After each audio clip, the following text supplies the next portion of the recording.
much, Bree. I really appreciate that great introduction and letting everybody know how today will work. So thank you so much for that.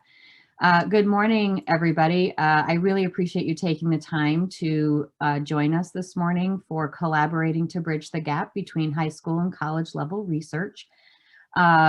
As Bree said, I am the director. Well, I am actually part of SLISA and all those other organizations.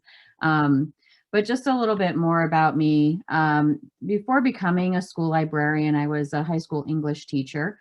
Stayed home with my kids for a while and then got back into education and kind of fell into the library and loved it so much that I decided to stay there and get my master's degree in school library media.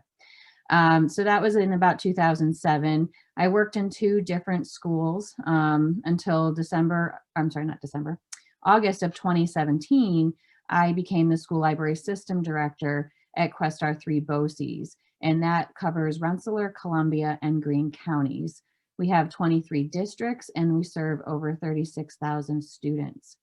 I am currently also the SLISA president as of a couple of months ago, and so active in the statewide organizations as well. So the very first thing that I would like to get to is the why. This whole project that I've been working on and what you're going to hear today is a work in progress. I don't have all the answers. I know that there are similar initiatives and things happening across the state.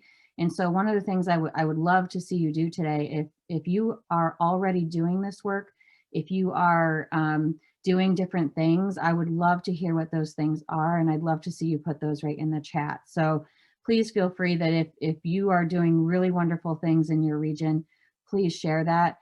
Share those collaborations that you have. I want to know how to make my particular situation better too. So it's always good to see what others are doing.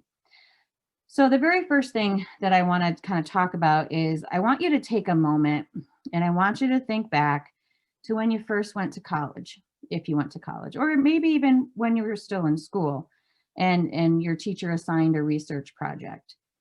For some of us, that may have been, within the last few years. For others like me, it was more than a few years ago. But when you think back to that time and you look at, when you went into the library, what do you remember about research?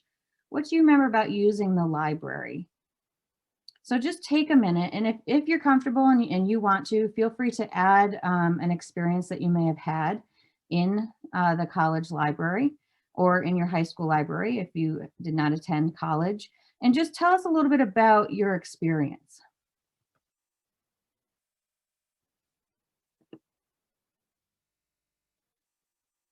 So Anne says she remembers how helpful the librarian was. That's great. I'm going to tell you my experience in just a minute, but I want to see what you guys put down in the chat first.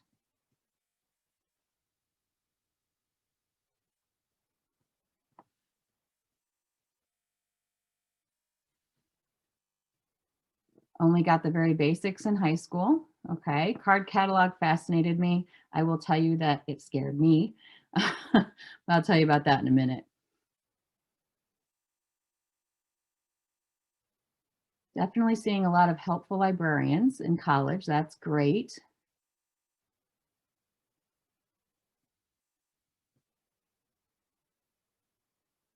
College library was so foreign to me despite me working as a page in the reference department of the public library while in high school.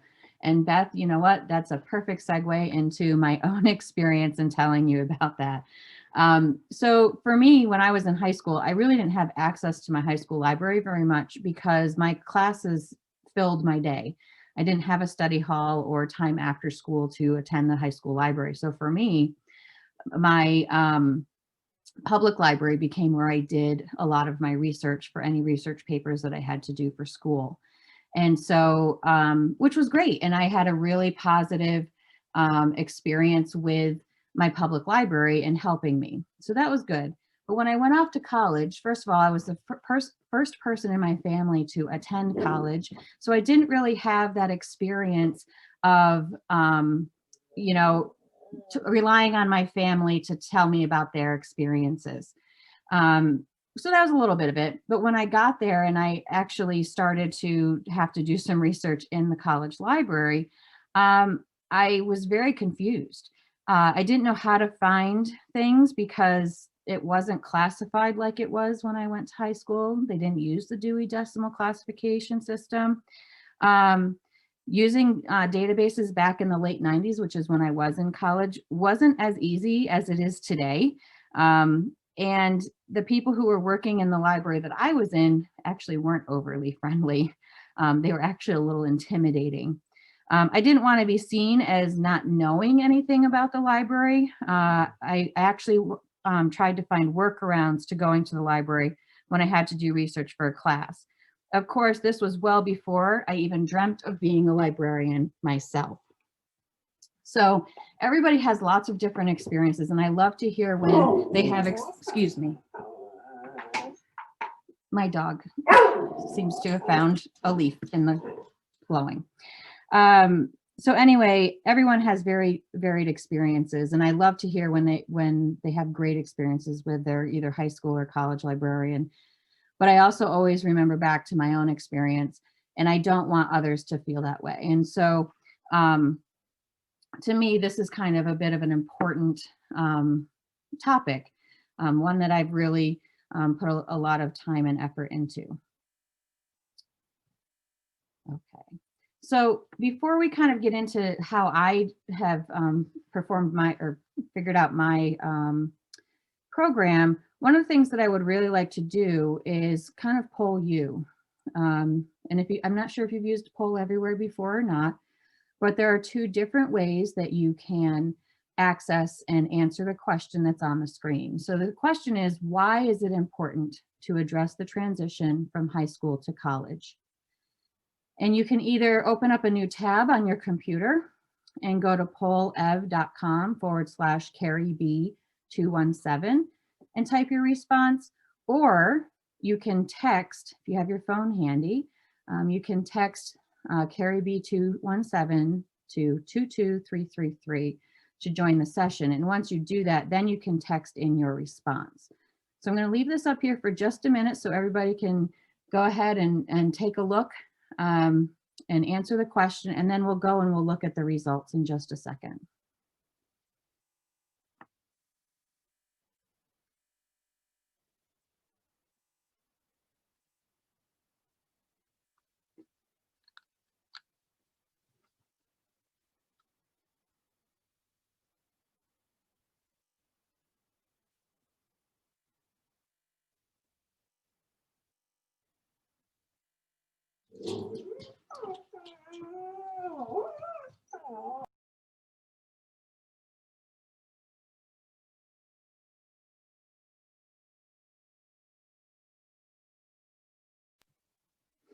Okay, so I'm going to just pop out of this for a second here, and so I can show you what kind of results we're getting. Okay. So the answers will pop up on the screen as they are coming up here.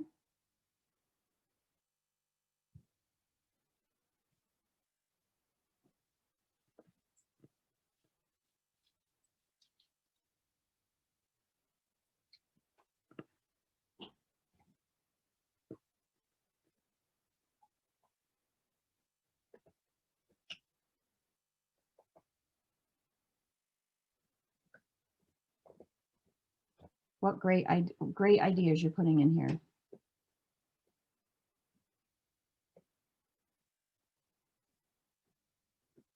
That's an important one, so kids aren't overwhelmed and drop out. Absolutely.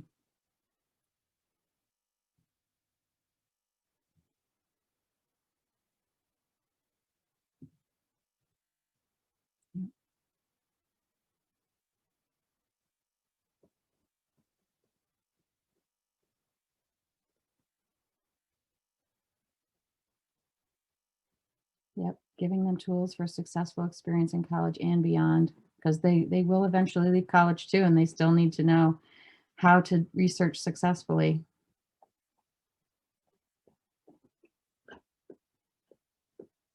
Yeah, information literacy, absolutely. Great answers, everybody. We'll give it another minute in case there's another answer or two.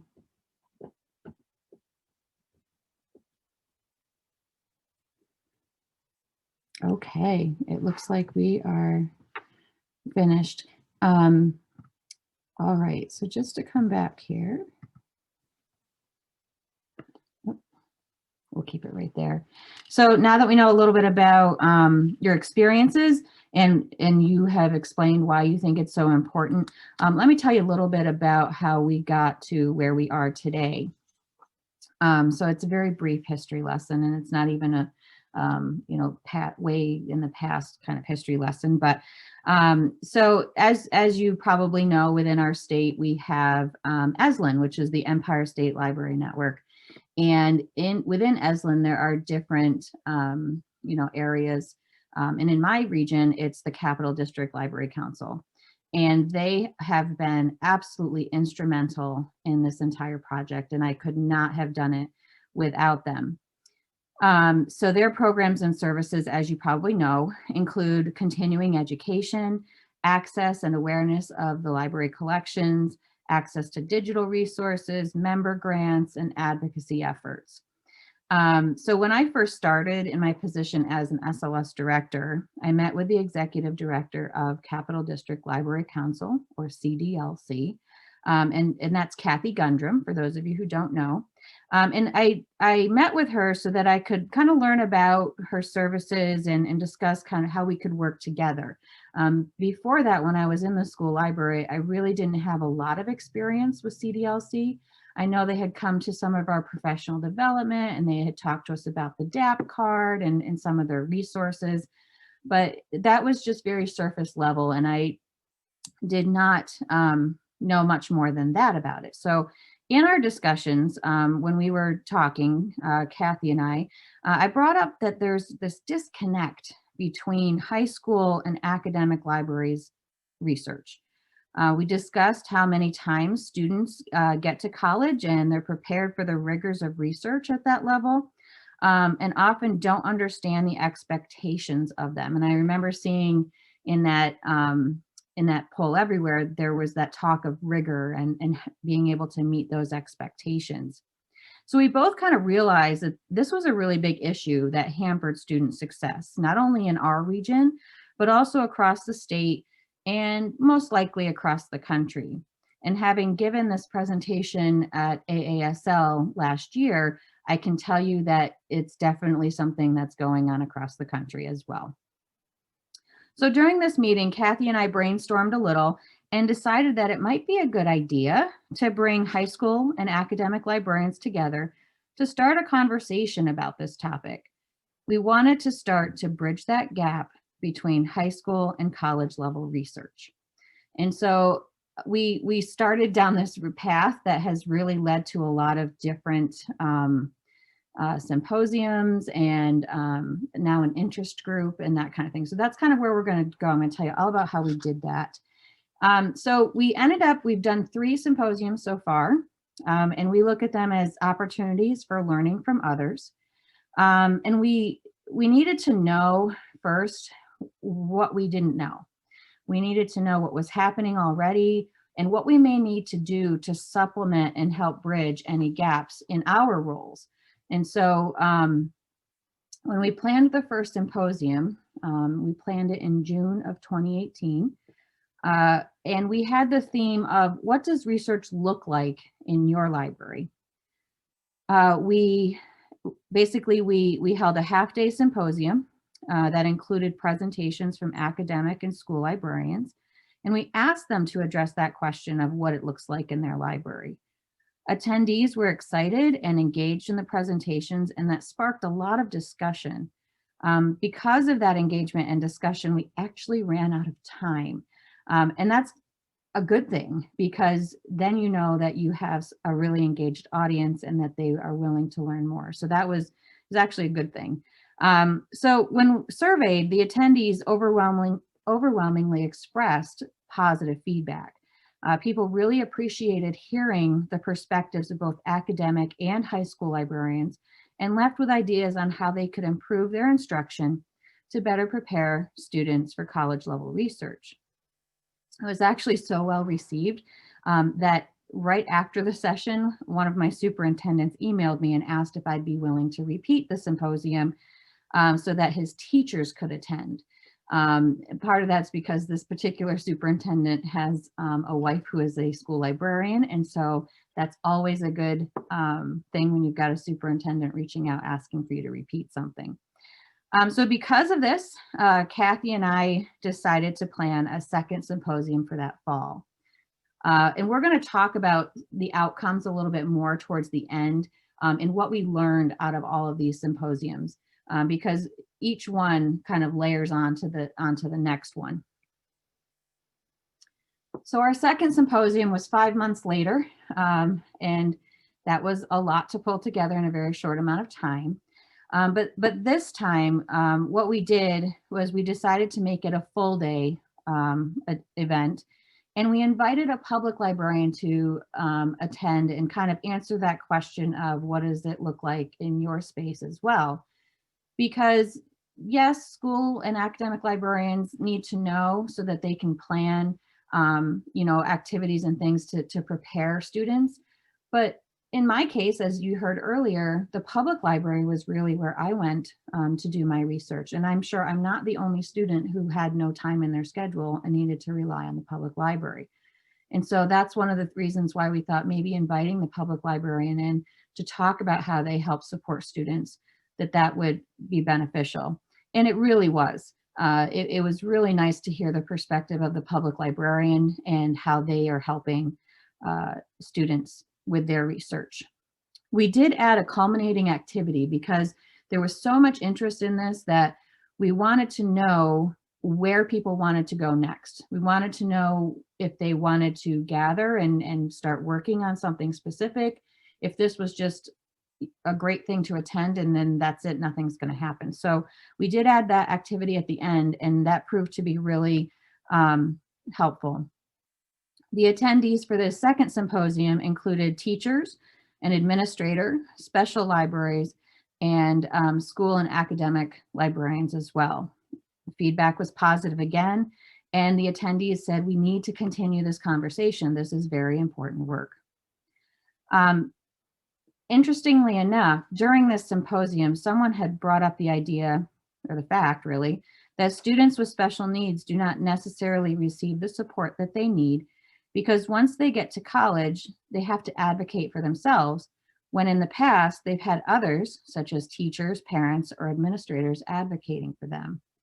We all learned that special needs students are in need of assistance with advocating for their needs.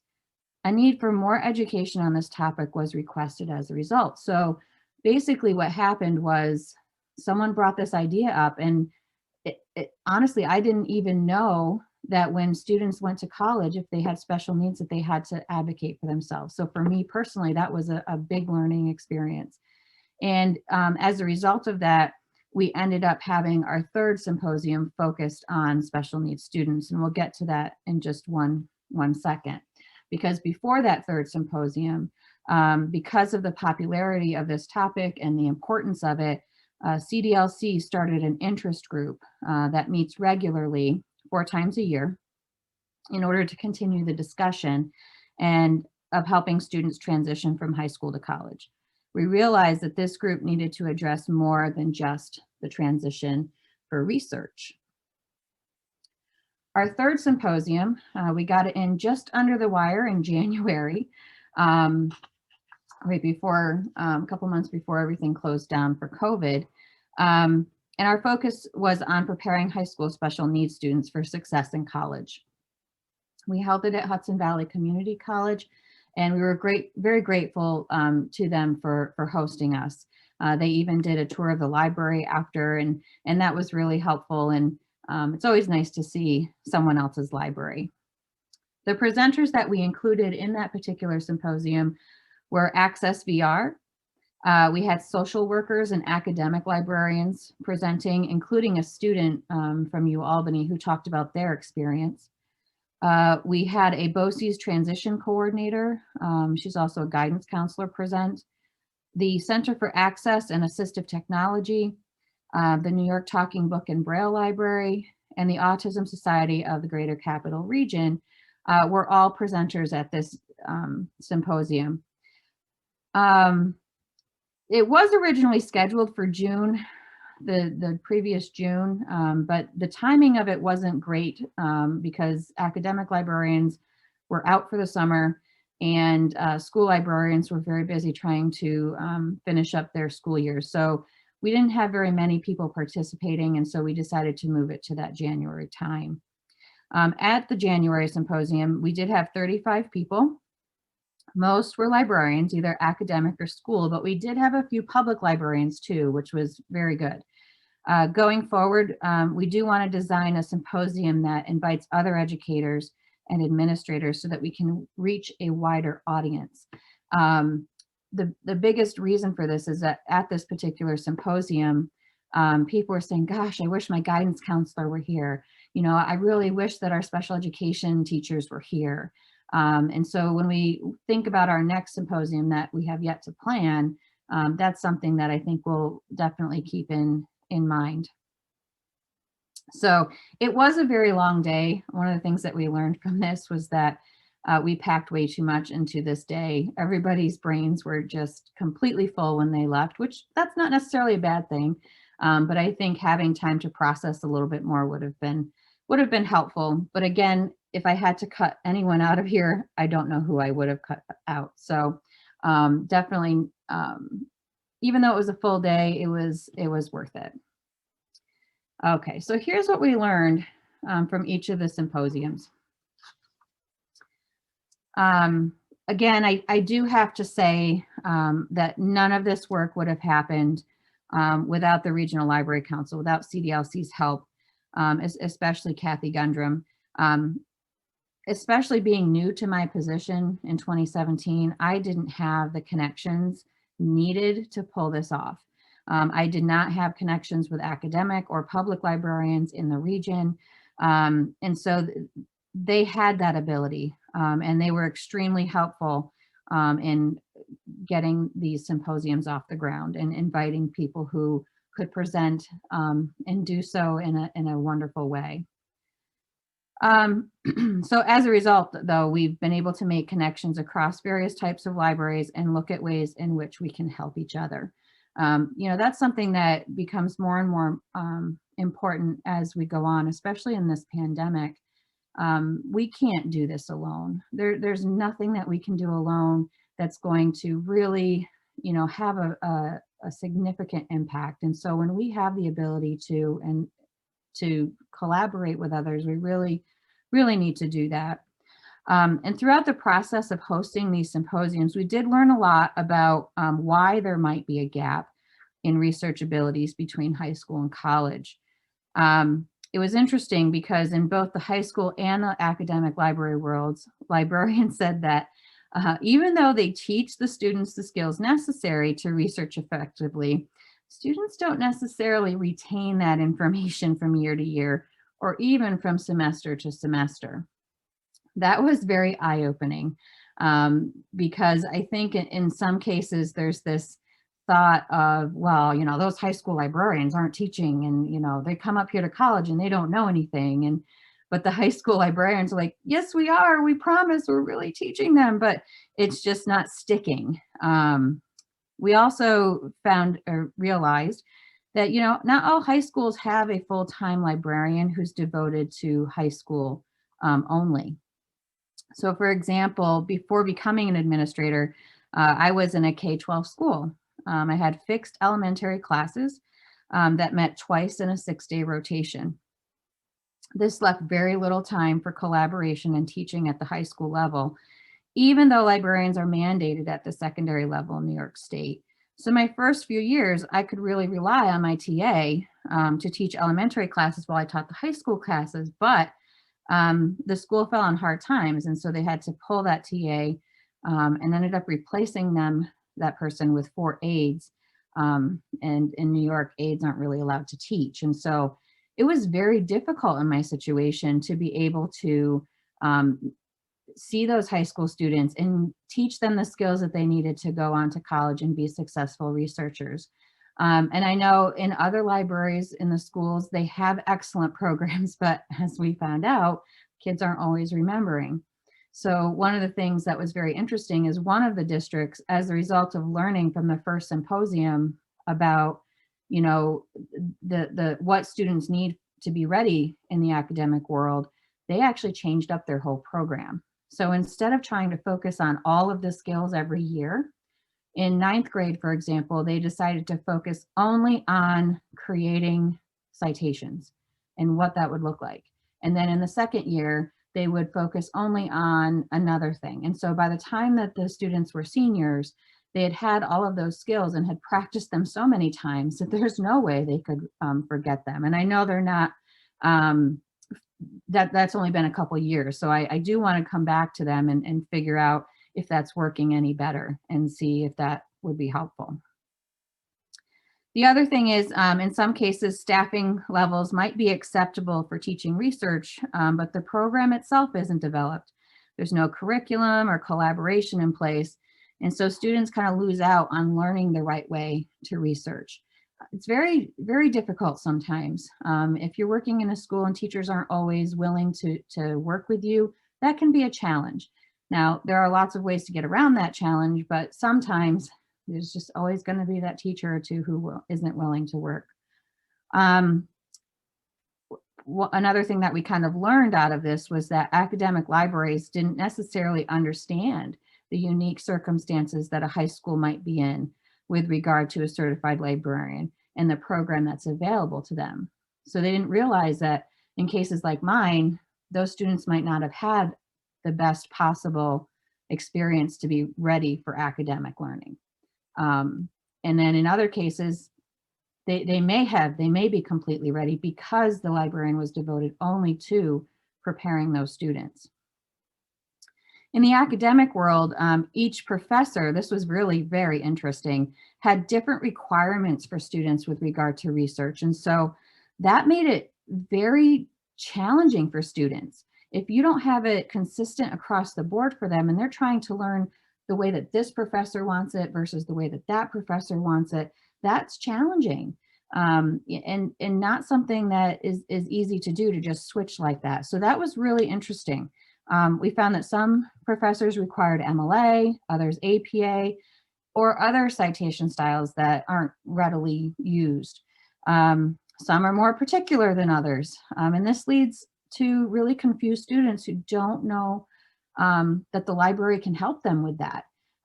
It all depends on their experiences in school. So if they were in a school where they didn't have a strong library program and the librarian was available to them and that kind of thing, then they wouldn't necessarily know when they got to college that that librarian is there to help them with that librarian can help them navigate all those different styles and you know, obtaining resources and things like that. So after all of the symposiums, as I said before, we did kind of create an interest group. And we did learn out of all of them that we still have a lot left to learn. We have not figured this whole thing out yet. So Capital District Library Council did create a high school to college transition interest group for us. And we started that 2019, fall of that. And basically, we wanted to continue the conversation and continue to plan future events such as the symposiums we'd already had. After each meeting, we discussed the plans for the next large event, what topics might be of most importance, and other items of interest. The interest group has blossomed to include other topics. So like the special needs students, that was one of the topics that came out of those interest group meetings.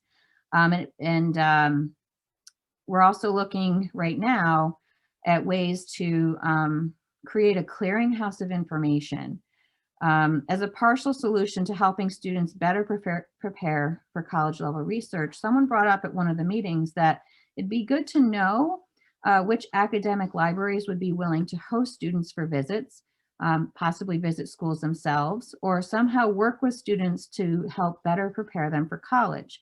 And so this year, actually, this is our big project that we'll be working on to try to finalize that.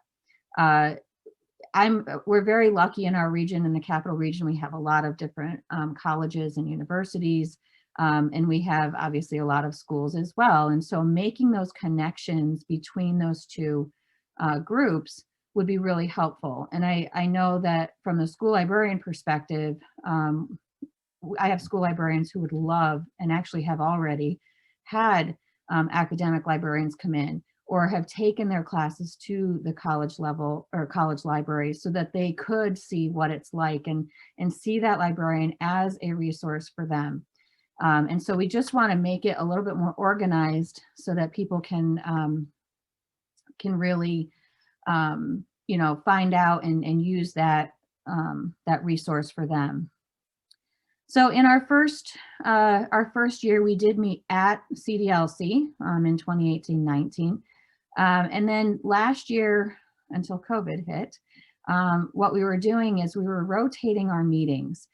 Because CDLC has such a wide area, they cover 10 counties, we wanted to make sure that if someone was in the North Country, for example, and they wanted to participate in this interest group, they don't necessarily have the time to be able to come all the way down to Albany where CDLC is located. And so we did host one meeting at SUNY Adirondack.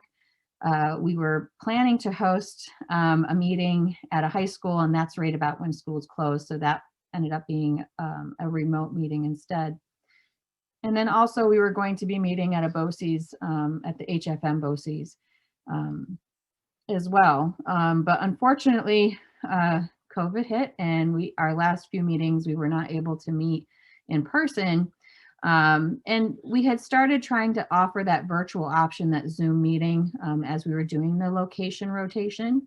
But that's actually become our mode of meeting at this point until we can safely meet together again.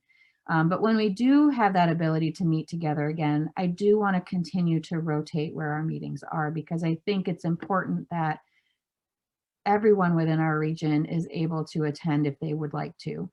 We will definitely continue to offer that virtual option, though.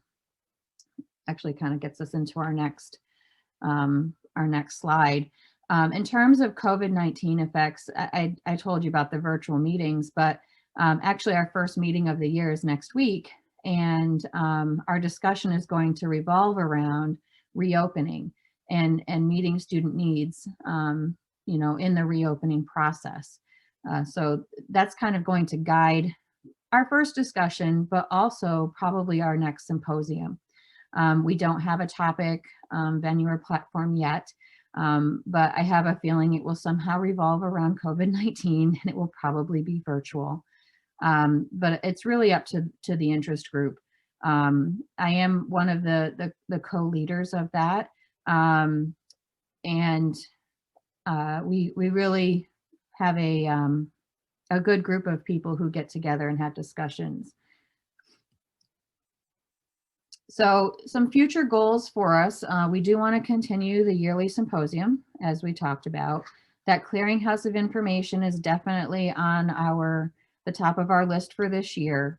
And then one of my lofty goals for the future, and I think others in the state have actually started this work, is to kind of have that pre-K through you know, end of college conversation, where we come up with a standards aligned curriculum that really helps students be ready for that college level research. And if they're not going on to college, it still helps them to be ethical users of information, helps them to be able to find the information that they need. And so that's kind of my lofty 5-10 year goal. But I also want to make sure that we remove the silos. With our symposium in January, like I said, we really wanted guidance counselors and special education teachers there. With another symposium, it might be beneficial to have other stakeholders involved. And so really want to kind of, remove those barriers and bring people together in a more positive way.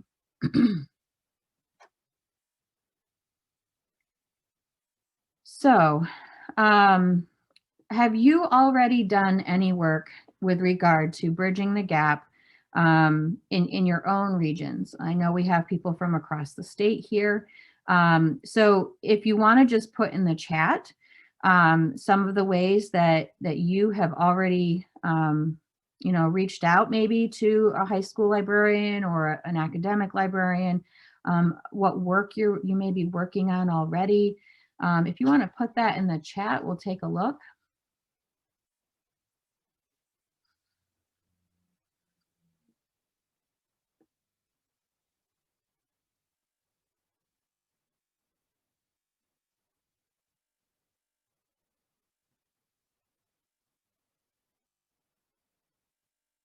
Yeah, I see Ann Paulson wrote, the 5-week course she teaches at SUNY Plattsburgh should be taught at the high school level. So difficult to cover everything in 5 weeks when students are already at college or university and struggling with all the other aspects of college life. Absolutely, Ann. And that's a lot of the reason why we wanted to kind of start that conversation here and get that ready before they move on.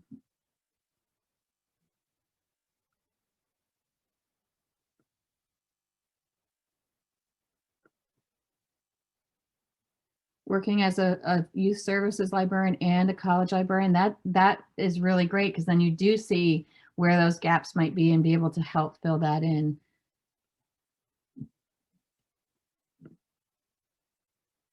Are there any other ways that you're collaborating to help students be prepared?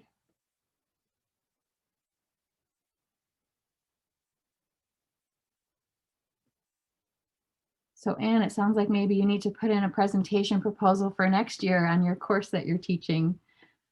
I do know in my region, especially, we do have a few librarians who are teaching, it is a college credit class on information literacy skills that is supposed to prepare them for research at the college level. It is, it's run through, at least the one I know of is run through HVCC, or Hudson Valley Community College. And that's supposed to be a really great way for students to be ready and get prepared. I know there are others around the state. I'm just not familiar with specifics.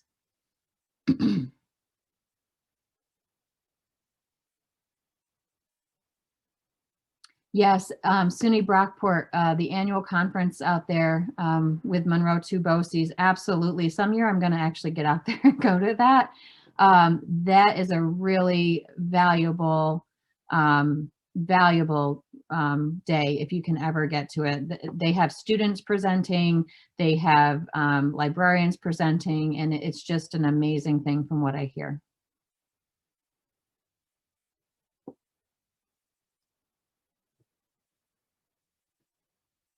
So Christine says she's at a public library. She wasn't able to get in touch with the high school librarian directly, but we talk regularly with the head of guidance to find out student needs. That's awesome. This presentation has inspired me to try to reach out again to the school librarian. Yeah, they're super busy, of course, just like you are, but it doesn't hurt to continue to try to reach out. Absolutely. Wonderful. Sounds like some really great things are happening already.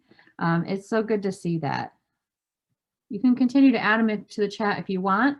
But if you have any questions, I'm happy to take those questions now. Also, I'm not sure if I mentioned it at the beginning or not, but there is the QR code there. If you want a copy of this presentation, you can scan that. Or if you have Bitly, you can certainly use, or you don't have to have Bitly, you just have to be able to access. You can put in in the address bar, the address that's at the bottom of the screen.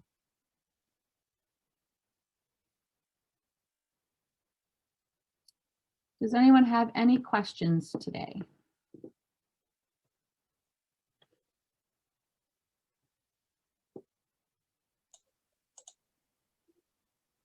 You all can post your questions if you do have any, both in the feed loop and Zoom chat, or if you would like to ask live, you can use the raise your hand function. That's right. I forgot about the raise your hand function. Thanks, Bree.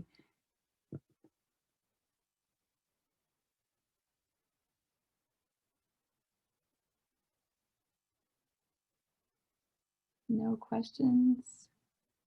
Oh, did you identify the priority skills that college students need?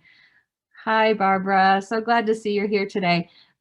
We have not gotten that far yet, but it's certainly something with that big lofty goal of mine to have that curriculum is to definitely identify those skills that college students will need and really bring that IFC to our academic librarians as well. I'm not sure how familiar they are in this region with that, so thank you so much for reminding me to share that with them, because it is an amazing resource and something that they should be looking at too.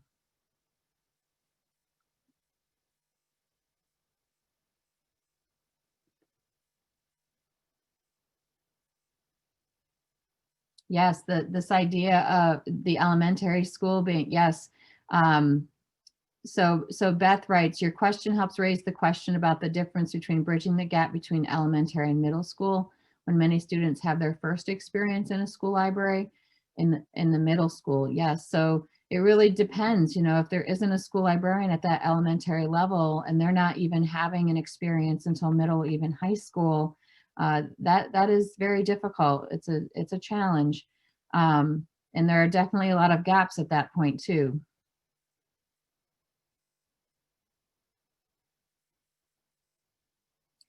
So Lisa's asking, do you teach the students how to focus their research rather than coming in with a vague or broad topic? So maybe that's more of a question for those who are actually in the library, like the school library right now.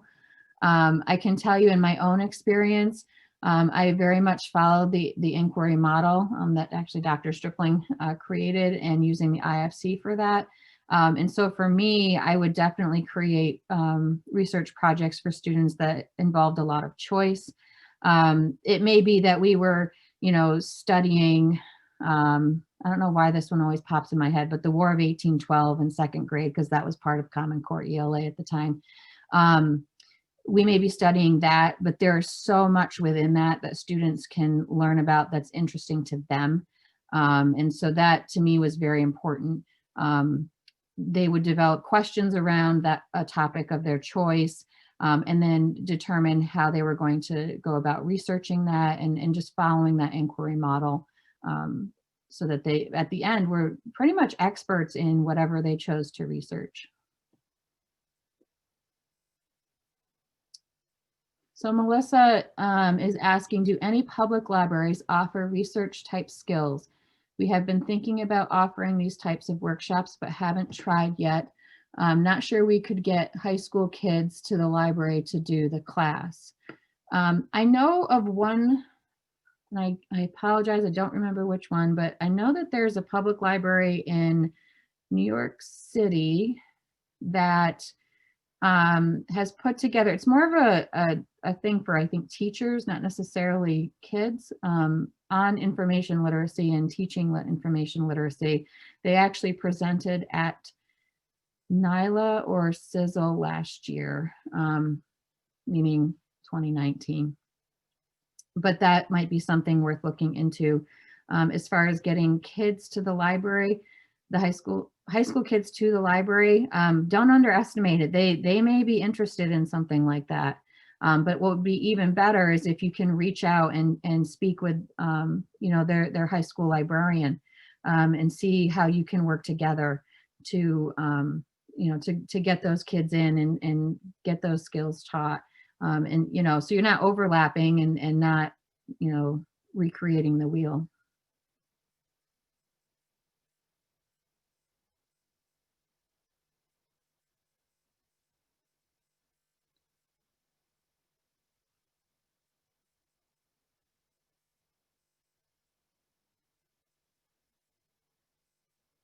I hope I didn't miss any questions.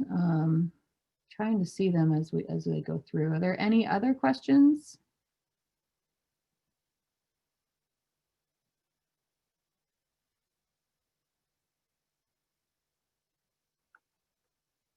Yes, absolutely, man.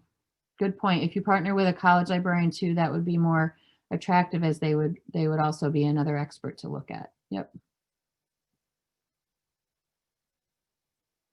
Great. Well, if there are no other questions, I do want to thank you again for taking your time out of your day to attend this session. I really do appreciate it. My information is on the screen, so if you have any further questions or would like more information, feel free to email me. And I hope you all have a wonderful rest of the conference and a great weekend as well.